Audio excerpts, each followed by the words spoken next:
Nagkagulo ang mga tao sa Tier 3 ng Black Whale dahil sa labang naganap sa pagitan ni Hinray at ng tatlong miyembro ng Haley family. Pinapakalma ng mga sundalo ang lahat ng mga taong gusto makiosyoso at natatakot sa nasaksihang kaguluhan. Sinabi ng isang sundalo na naaresto na ang mga salarin pero isa lamang itong kasinungalingan.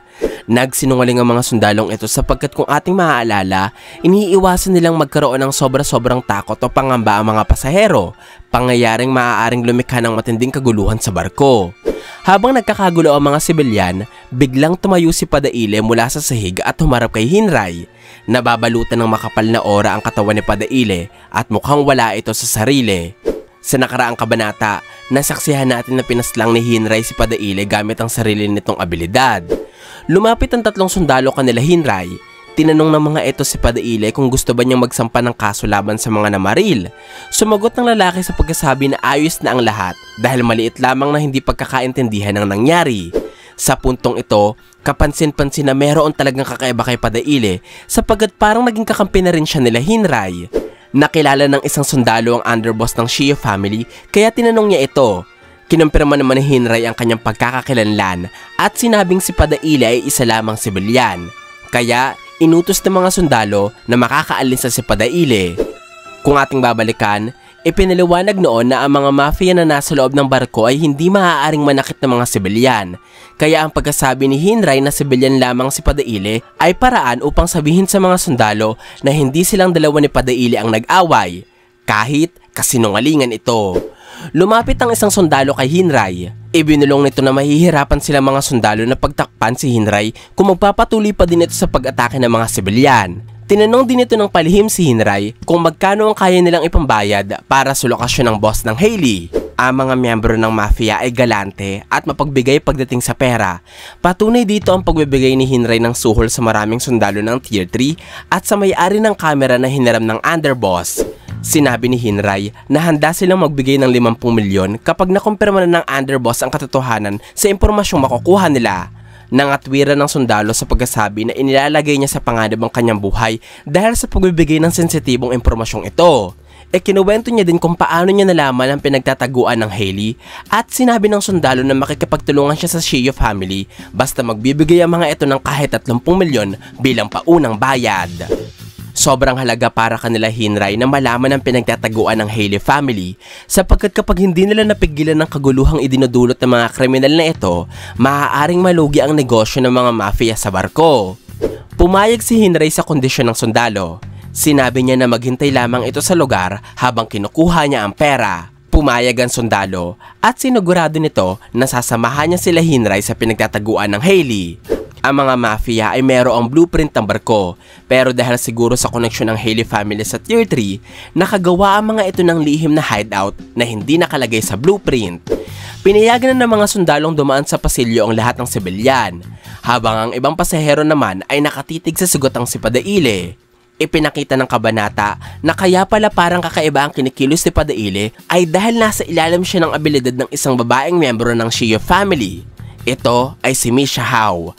Nakasakay ang babae sa likod ni Padaile na parang kinakarga siya nito. Bukod dito, kapansin-pansin na si Misha ay mayroong butas sa noo mula sa tama ng baril. Ayon sa kabanata, si Misha ay isa sa mga namatay na miyembro ng Shio family. Siya ang namamahala noon sa mga taong pinapaslang ng kanilang pamilya, kaya noong nasawi si Misha, nanatili siyang nagsiservisyo sa Shio family sa pamamagitan ng isang postmortem na ability.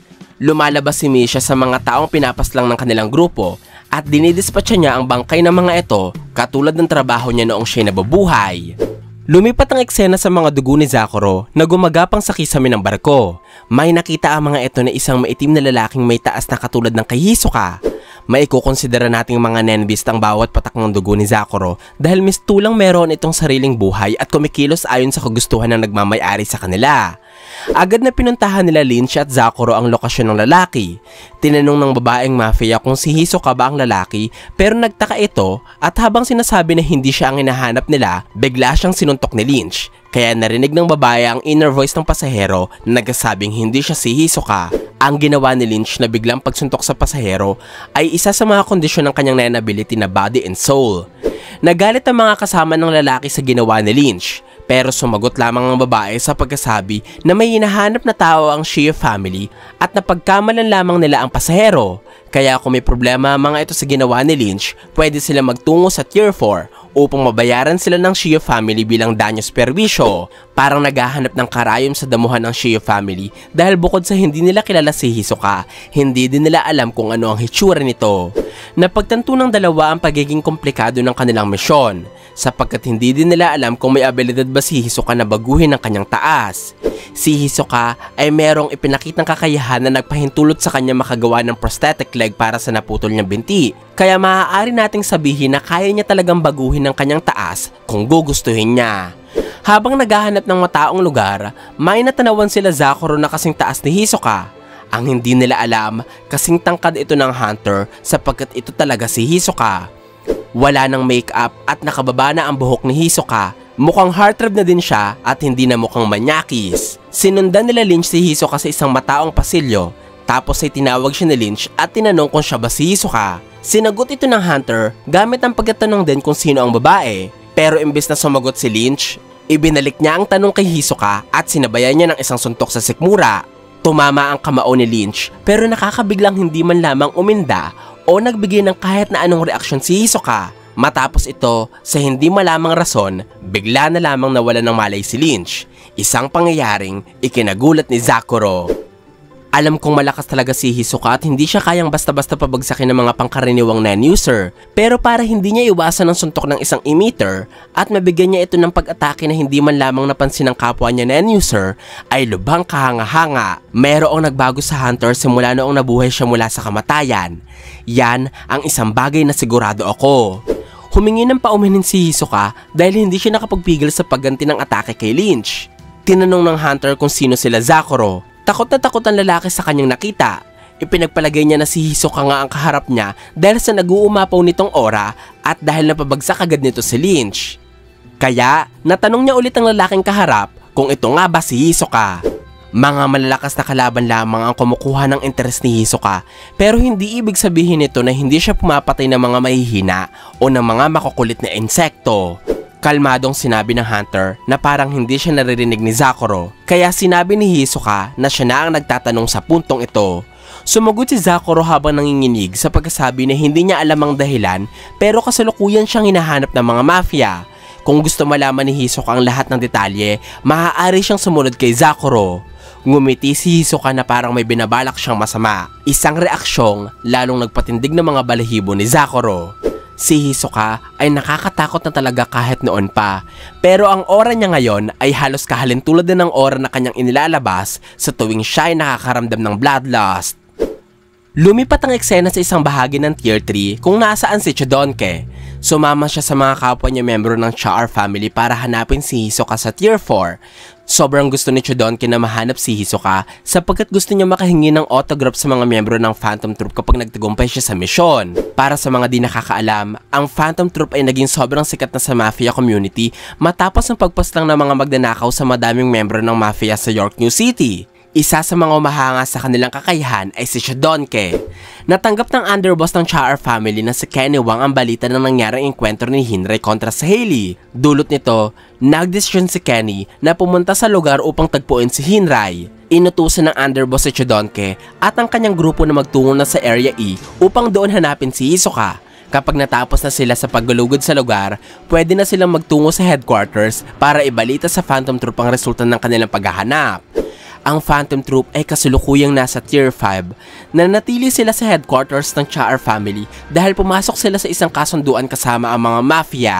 Habang patungo sa lugar kung nasaan si Hinray, napaisip si Kenny. Nag-aalala siya kung tama bang iwanan niya ang Phantom Troop sa kanilang opisina sapagkat alam niya kung gaano kapanganib ang grupo. Hindi alam ng Spiders na ang mga pinagkakatawalaan nilang Char family ay ginagamit lamang sila sa pakikipaglaban sa Hailey family. Wala talagang plano ang mga mafia na tulungan silang mahanap si Hisoka. Umaasa si Kenny na maghihiwa-hiwalay ang mga miyembro ng Phantom Troop kapag nagtungo na ang mga ito sa Tier 4 para hanapin si Hisoka. Ang paghiling ni Kenny na maghiwa-hiwalay ang grupo ay nagpapakita na may masama silang plano sa Phantom Troop. Gusto ng mga ito na paslangin isa-isa ang bawat miyembro. Ang planong ito ay maaaring binuo ng mafia matapos nilang malaman sa tagapayo ng Char family na si Itoku ang binabalak ng Phantom Troop na pagnakawan ng maharlikang pamilya ng Kakin kapag natapos na nilang patayin si Hisoka.